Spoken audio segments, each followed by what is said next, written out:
today on Startup Report is Kathy Chiu, the founding managing partner for DeepWork Capital. Good to see you again, Kathy. Hi, Joe. How are you? I'm living the dream. How are you?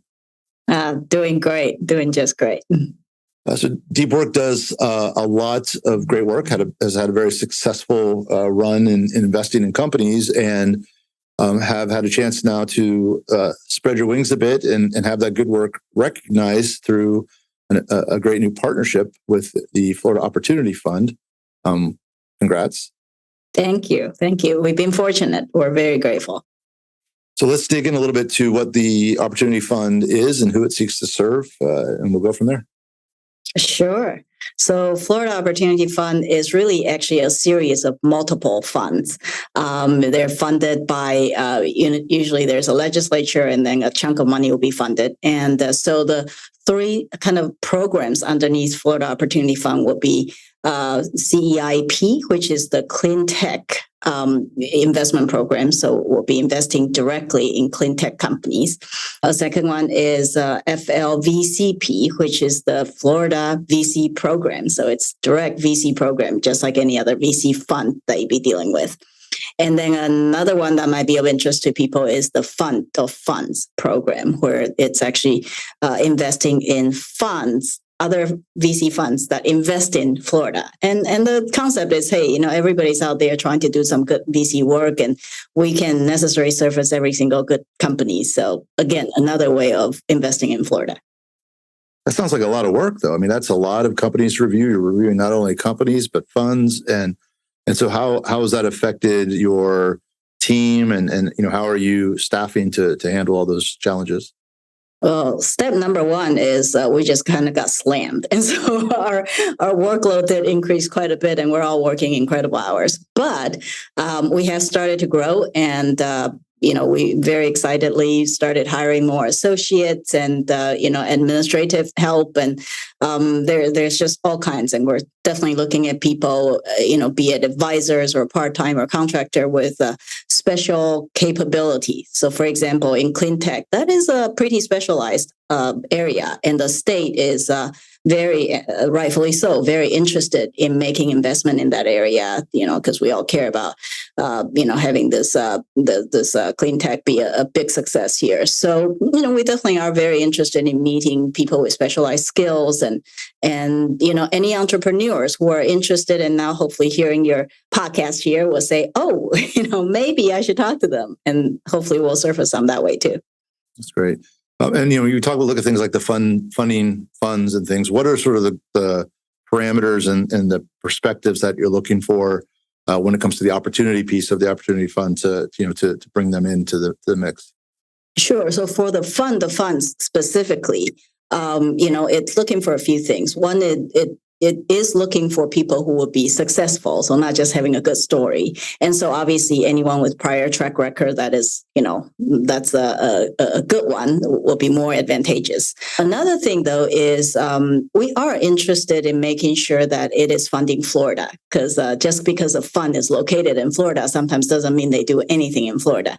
So the interest here, ultimately, the goal is still that we want this to stimulate Florida's economy. So the fund to fund itself, most important, and whether or not you're in Florida is one thing. We would like to see funds that are investing in Florida. And so, with all of this work, can you sort of talk about what success looks like, knowing that obviously the traditional profits are great, but it seems like there's more variables, multivariate kind of situation where you have other indicators of success for it. Can you talk about that a little? Yeah, absolutely. So again, all three programs are trying to stimulate and diversify Florida's economy. So if you look at, what the state has been doing in the past decade, even there's a lot of focus in all different, not just in investment, from the perspective of development or people who are trying to bring other company into the state and different cities. I think a few things. One is they are looking for kind of these high growth industry that is viewed as strategic from a venture perspective for the state. So the typical tech company, software, obviously those not a surprise, but also some others. So, we just talked about clean tech, for example, was an interest. And if you look at where we're located, not a surprise. There's some interest in space tech. As they become more fundable by VCs, that will be something. Advanced manufacturing, that was always a very big part of Florida's economy. And anything that advances that or brings AI into it and just make it next generation prepared will be, something that we're terribly interested in. Sure. And with all of those sort of wants and parameters, what's the balance between the deal flow and the funds available? Do you feel like it's going to be hard to find enough companies that to spend all the money, or do you feel like it's going to be the other way where you're going to have trouble deciding? I think it's going to be the other way, having trouble deciding, because one thing, and this is partially going back to DeepWork's own experience, right? When we started DeepWork back in 2015, it was under the premise that, hey, for a long, long time, people say, hey, the problem with starting a venture fund in Florida was the fact that, can you find enough deal flow? Aren't they all out in the Silicon Valley? And at that time, we kind of decided that's probably not true. Many of us, you too, a lot of people in the ecosystem decided that no, actually, there's a lot of robust infrastructure that had grown in the past a decade ago, that we now have a really robust pipeline. But the capital gap hasn't been closed. And I think, fast forward 10 years now, people are realizing, hey, even the capital gap, there are people trying to come in and invest, because it's not just that it's a good thing to do. It is also a smart thing to do from a business perspective. And this is why you're seeing a lot of big name VCs are now coming into Florida, because they finally saw that this is a place to find a lot of jam. That's great. And I have to ask something, that's near and dear to what I work on. Has there been any guidance on blockchain and tokenized projects with regard to, your work in the Opportunity Fund?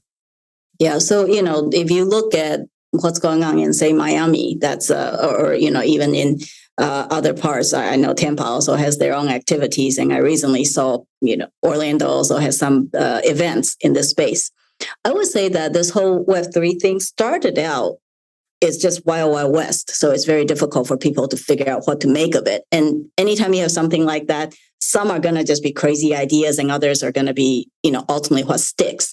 And I think this thing has been going on long enough. We can now start to see a few areas where you feel like there's some level of certainty. So for example, blockchain itself is really nothing outrageous anymore. It's really just a technology. It's just another way to implement a lot of the infrastructure that we have always talked about. It has its benefits and people are now understanding them, and implementing it is not impossible because there's a lot of blockchain development shops that can help you implement it. So the test to me is always, what are the real kind of the established players in the economy doing about these new trends or new technology? So look at banks. Banks are starting to see if they can put themselves on blockchain. And obviously, if you're a small bank, you're too small to make sense to be on a private blockchain. So if you look into the news, there are banks, smaller ones, that are in a group to try to get themselves, because you always expect the big ones would have some experimental labs because they can afford it. The question is, what are the middle size and the small size ones doing? And what they're doing is they're seeing it as, well, this technology does make sense, so let's block ourselves together. So, at least from a infrastructure perspective, this thing is taking off. Now, from an application level, NFT, there's just a lot of excitement around it. Which ones is going to stay and which ones is going to go? That is, and part of it. And that, when you get to the application level of that type, part of it is actually kind of like what's a hit in terms of a consumer taste. And that is harder for a VC to predict, but you will see some hits out of that too. Sure. So then, saying that in an optimistic way, then certainly no reason why there couldn't be blockchain projects that the Opportunity Fund supports, and maybe they even call that likely. And in fact, it's already at a space where, especially if it's a shuffle, like in the Gold Rush, you're asking about, well, what's the shuffle and what's the, people selling jeans. Yeah. There are already a lot of those that I think are actually pretty solid business plans that is no longer just a wild guess. Yeah, that's great.